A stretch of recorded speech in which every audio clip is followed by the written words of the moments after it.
著名导演迈克尔·曼执导的经典警匪电影《烈火悍将》在时隔30多年后即将重返大荧幕，而且这一次，影迷们甚至可以期待将会有2部续集影片。根据权威娱乐媒体 The Wrap 的最新消息，《烈火悍将2》目前已经确定将在2026年11月正式开拍，主要的演员阵容也开始陆续敲定。而更令人意外的是，虽然第2季还没有开拍，但片方似乎已经提前为第3部影片做起了准备。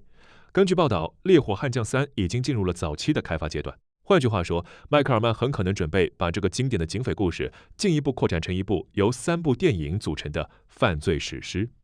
烈火悍将2》目前曝光的演员阵容相当豪华，莱昂纳多·迪卡普里奥将扮演第1部中由已故演员方基莫塑造的劫匪希赫里斯，克里斯蒂安·贝尔则将接替阿尔帕西诺饰演洛杉矶警探文森特·汉纳。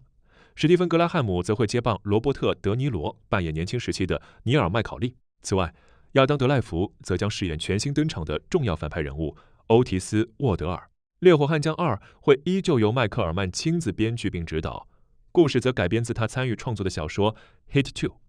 这部续集影片最大的特点就是将采用2条时间线同时交错推进。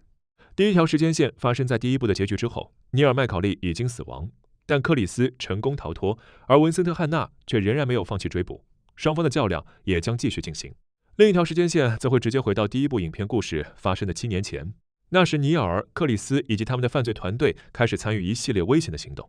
与此同时，汉纳也正在调查另一伙凶残的罪犯。2条原本看似没有直接联系的故事线将逐渐产生关联，并会最终解释这些剧中的人物为何会在多年之后迎来那场命中注定的碰撞。据报道，《烈火悍将2》的预算可能会达到1.65亿美元。对于一部现实主义的警匪犯罪电影来说，这样的制作规模相当惊人。有参与制作的消息人士甚至认为，最终成片的全球票房可能要突破5亿美元，才能符合片方的预期。此外，如果第3部最终也能被顺利推进，那么《烈火悍将2》就不会只是一部续集影片，而更像是整个3部曲中承前启后的核心章节。从尼奥与汉娜的过去，到克里斯逃亡后的命运，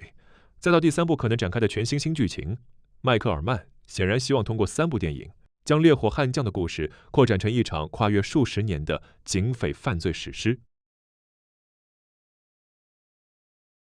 这里是影视查克 Think Check， 每天与您分享最新的海外影视资讯。